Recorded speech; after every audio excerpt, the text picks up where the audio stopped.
మీరు house wives అయి ఉండొచ్చు, స్టూడెంట్స్ అయి ఉండొచ్చు, బయట జాబ్ చేయడానికి టైం లేకపోవచ్చు, కానీ తెలుగు బాగా మాట్లాడితే మీ వాయిస్తోనే ఇంటి నుంచి ఫ్రీలాన్సింగ్ చేసే అవకాశం ఉంది. ఈ జాబ్లో అసలు ఏం చేయాలి, ఎవరు అప్లై చేయొచ్చు, ఎంత పేమెంట్ వస్తుంది, ముఖ్యంగా అప్లికేషన్లు, రెజ్యూమే ఎందుకు ఇంపార్టెంట్, ఇవన్నీ ఈ వీడియోలో చూపిస్తాను. ఏ ట్రైనింగ్ కోసం తెలుగు వాయిస్ రికార్డింగ్ చేసే ఫ్రీలాన్సింగ్ ప్రాజెక్ట్. కానీ అప్లై చేసే ముందు కొన్ని రిక్వైర్మెంట్స్ తప్పకుండా తెలుసుకోవాలి. ఒకటి మిస్ అయితే మీ అప్లికేషన్ రిజెక్ట్ అయ్యే ఛాన్స్ ఉంది. జాబ్ పేరు Telugu voice acting specialist AI trainer. సింపుల్గా చెప్పాలంటే వాళ్ళు ఇచ్చే తెలుగు స్క్రిప్ట్ని మన వాయిస్లో చదివి రికార్డ్ చేయాలి. ఫ్రెండ్లీగా మాట్లాడాలి, నార్మల్ కన్వర్జేషన్ టోన్లో మాట్లాడాలి. అవసరమైతే ప్రొఫెషనల్ లేదా కొన్ని రికార్డింగ్స్ ఇండివిజువల్గా ఉండవచ్చు, కొన్ని పెయిడ్ లేదా గ్రూప్ రికార్డింగ్స్ కూడా ఉండొచ్చు. అరౌండ్ 5 minutes రికార్డింగ్ ఉండొచ్చు. ఇక్కడ ఒక విషయం ఏంటంటే మీరు ప్రొఫెషనల్ వాయిస్ ఆర్టిస్ట్ అయి ఉండాల్సిన అవసరం తప్పనిసరి కాదు. తెలుగు న్యాచురల్గా మాట్లాడితే, క్లియర్ ప్రొనౌన్సియేషన్ ఉంటే, ఇన్స్ట్రక్షన్స్ ఫాలో చేయగలిగితే అప్లై చేయడానికి కన్సిడర్ చేయొచ్చు. అందుకే house wife, students, Telugu content creators లాంటి వాళ్ళకు కూడా ఇది ఇంట్రెస్టింగ్ ఆపర్చునిటీ కావచ్చు. రిక్వైర్మెంట్స్ చూద్దాం. నెంబర్ 1 వచ్చేసి తెలుగులో నేటివ్ లెవెల్ ఫ్లూయెంట్ ఉండాలి. అంటే మీరు తెలుగుని ఎట్లయినా మాట్లాడగలగాలి. నెంబర్ 2 వచ్చేసి మరో లాంగ్వేజ్ కూడా బాగా తెలిసి ఉండాలి. నెంబర్ 3 వచ్చేసి మీ వాయిస్ క్లియర్గా, ఈజీ టు అండర్స్టాండ్గా ఉండాలి.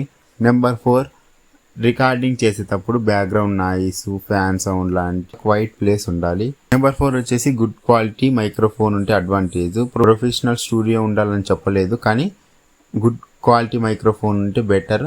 ఒకవేళ మన దగ్గర అట్లాంటివి ఏమీ లేవు, మన దగ్గర ఒక మొబైలే ఉందనుకుంటే నెక్స్ట్ వీడియోలో వచ్చేసి ఉన్న మొబైల్తోని క్లియర్ వాయిస్ సౌండ్స్ అన్నీ, బ్యాక్గ్రౌండ్ సౌండ్స్ అన్నిటిని రిమూవ్ చేసి ఎలా చేసుకోవాలనేది అయితే నెక్స్ట్ వీడియోలో చెప్తాను. నెంబర్ 6 వచ్చేసి వాళ్ళు ప్రొనౌన్సియేషన్, టైమింగ్ లేదా టోన్ మార్చమంటే రీటేక్ చేయడానికి రెడీగా ఉండాలి. నెంబర్ 7 వచ్చేసి క్లీన్ ఆడియో ఫైల్ని ప్రాపర్ నేమింగ్తో డెడ్లైన్కి ముందరే సబ్మిట్ చేయగలగాలి. నెక్స్ట్ వచ్చేసి పేమెంట్. ఇప్పుడు అందరూ అడిగే క్వశ్చన్, ఎంత పే చేస్తారు? జాబ్ పోస్టింగ్లో $8 నుంచి $65 per hour అని మెన్షన్ చేశారు. కానీ ఒక విషయం గుర్తుపెట్టుకోండి, అందరికీ $65 గ్యారంటీ కాదు. ఫైనల్ రేట్ మీ ఎక్స్పీరియన్స్, లొకేషన్ ఆధారంగా వాళ్ళు డిసైడ్ చేస్తారు. ఎలా అప్లై చేయాలని అయితే చూపిస్తా.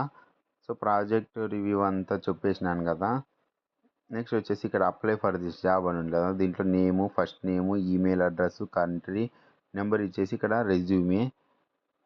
అప్లై చేసేటప్పుడు రెజ్యూమే లేదా CV అడుగుతున్నా. ఎడ్యుకేషన్ క్వాలిఫికేషన్ వచ్చేసి మీ అయినారు.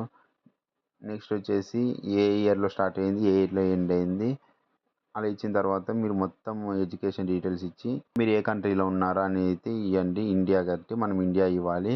Not located in the US అని కొట్టండి, ఎందుకంటే మనం యూఎస్ఏ లేము కాబట్టి. ఇక్కడ లింక్డ్ఇన్ ప్రొఫైల్ అడుగుతుంది. మీ లింక్డ్ఇన్ ఓపెన్ చేసి అక్కడ షేర్ ప్రొఫైల్ కొట్టినారనుకో వస్తుంది.